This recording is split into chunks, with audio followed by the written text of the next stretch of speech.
اعوذ باللہ من الشیطان الرجیم بسم اللہ الرحمن الرحیم سبح اسم ربک الاعلی الذی خلق فسوی۔ سورۃ الاعلیٰ سے لے کر سورۃ الضحیٰ تک یہ قرآن کریم کے چوتھے حصے کا 11واں باب ہے، جو کہ 6 سورتوں پر مشتمل ہے، اور یہ 6 سورتیں ایک مضمون پر چلتی ہے۔ وہ مضمون ہے تزہید فی الدنیا، ترغیب فی الآخرہ الآخرہ۔ دنیا میں بے رغبتی کا بیان ہے اس میں، اور آخرت کے ترغیب کا بیان ہے، اور اس میں مرض ذکر کیا جاتا ہے حب دنیا کی، اور سبب مرض ذکر کیا جاتا ہے، اور اس کا علاج بھی ذکر کیا جاتا ہے۔ سورۃ الاعلیٰ اس باب کی پہلی سورت ہے۔ یہ مکی سورت ہے، سورۃ تکویر کی بعد نازل ہوئی ہے، نزول کے اعتبار سے 8 نمبر سورت ہے۔ اس سورت کا ربط، یہ سورت الاعلیٰ ایک نام سے موسوم ہے، اس لیے کہ اللہ تعالیٰ نے اس سورت کی ابتدا میں تسبیح کا حکم دیا ہے اپنے نام الاعلیٰ کے ساتھ، سبح اسم ربک الاعلیٰ، اس لیے سورت کا نام سورۃ الاعلیٰ ہے۔ اور فرعون بھی بیوقوف تھا جو اپنے آپ کو الاعلیٰ کہہ رہا تھا، انا ربکم الاعلیٰ، اپنے آپ کو الاعلیٰ کہنا یہ بہت خطرناک بات ہے۔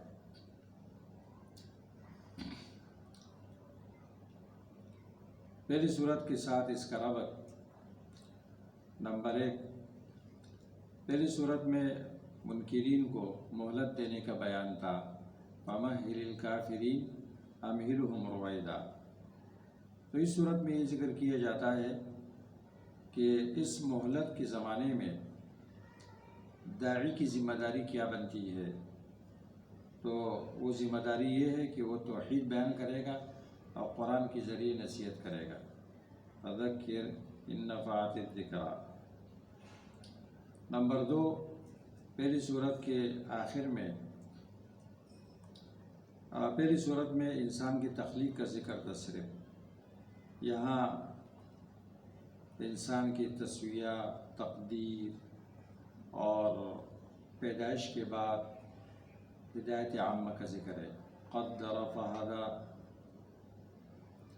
نمبر 3، پہلی صورت میں صرف تخویبی اخروی کا بیان تھا، اس صورت میں عذاب سے نجات کا طریقہ بھی بیان کیا جاتا ہے۔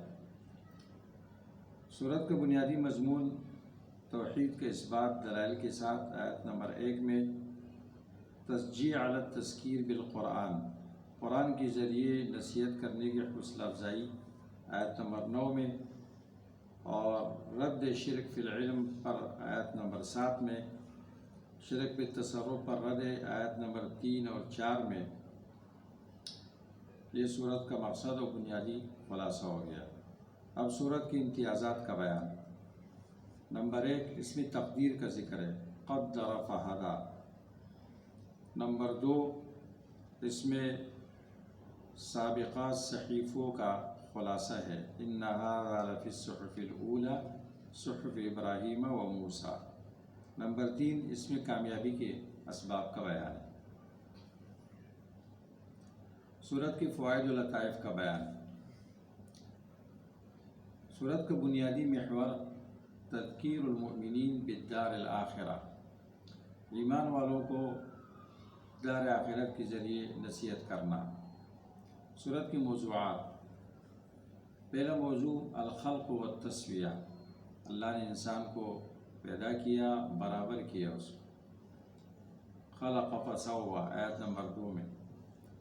دوسرا موضوع تقدیر و ہدایت، آیت نمبر 3 میں۔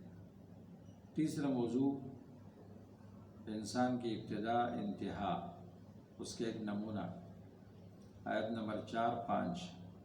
چوتھا موضوع نبی صلی اللہ علیہ وسلم کے لیے بشارت ہے کہ قرآن آپ کو محفوظ ہوگا، آپ کبھی نہیں بھولیں گے، سنقرئک فلا تنسیٰ، آیت نمبر 6۔ پانچوں موضوع لوگوں کو نصیحت کرنے کا حکم ہے۔ آیت نمبر 9 میں وذکر فإن نفعت الذکریٰ، آپ نصیحت کرو، نصیحت کا فائدہ ضرور ہوتا ہے۔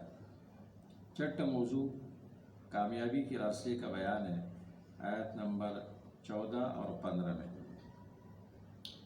آیت نمبر 8 سے یہ بات معلوم ہوتی ہے کہ بندے کے لیے مناسب نہیں ہے کہ وہ اپنے عمل سے دھوکہ کھائے، اپنے عمل پر غرور کرے اور گھمنڈ کے اندر مبتلا ہو جائے، عجب میں مبتلا ہو جائے، اس لیے کہ اللہ تبارک و تعالیٰ ہی انسان کے لیے عمل کو آسان کرتے ہیں اپنے فضل اور رحمت سے۔ وَنُيَسِّرُكَ لِلْيُسْرَىٰ، ورنہ کسی کی کیا طاقت کہ وہ کوئی کام کر سکے۔ آیت نمبر 17 سے یہ بات معلوم ہوتی ہے کہ بندے پر یہ واجب ہے کہ وہ بہترین اہداف اختیار کرے، کیونکہ اللہ تبارک و تعالیٰ نے ارشاد فرمایا اس صورت میں وَلَلْآخِرَةُ خَيْرٌ وَأَبْقَىٰ، اگر دنیا میں کوئی خیر ہوتا تو آپ کے لیے یہ بات کافی ہے کہ دنیا زائل ہونے والی ہے، باقی رہنے والی نہیں ہے، لہٰذا اس سے دل مت لگا۔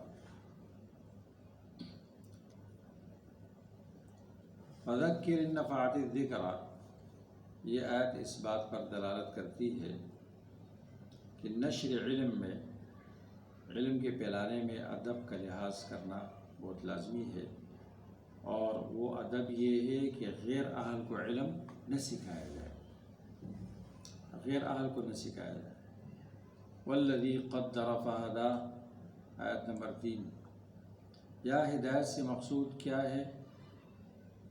ہدایت عامہ، ہدایت کل مخلوق الی ما یصلحہ فی معاشہ، ہر مخلوق کی رہنمائی جو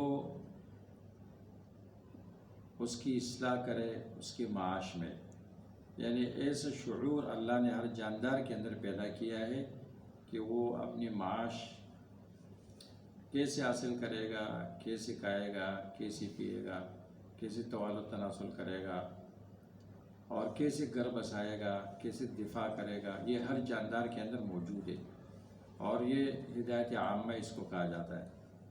اس میں انسان جاندار سب برابر کی شریک۔ والذی اخرج المرعى فجعله غثاء احوا، آیت نمبر 4 اور 5۔ یہ آیتیں اشارہ کرتی ہے بعض بعد الموت کے مسئلے کی طرف، کیونکہ مرعا یعنی چراگاہ وہ خشک ہو جاتا ہے، ریزہ ریزہ ہو جاتا ہے، اللہ اس کو دوبارہ نکالتے ہیں، دوبارہ وہ سبز چراگاہ بن جاتا ہے۔ اسی طرح انسانوں کو بھی اللہ زندہ کریں گے۔ سنقرئک فلا تنسى الا ما شاء اللہ، الا ما شاء اللہ کی جو استثناء ہے اس میں اشارہ ہے نسخ کی طرف۔ نسخ کی 2 قسمیں ہیں، ایک یہ ہے کہ تلاوت منسوخ ہو، یعنی آیتوں کو اللہ کے حکم سے مصحف سے حذف کیا جائے، اور کبھی یہ ہے کہ حکم پر عمل باقی رہتا ہے، اور کبھی وہ بھی منسوخ کیا جاتا ہے۔ حکم منسوخ کیا جاتا ہے یعنی آیتیں قرآن کریم میں موجود ہوتی ہے لیکن اس کے مقتضا پر عمل نہیں کیا جاتا۔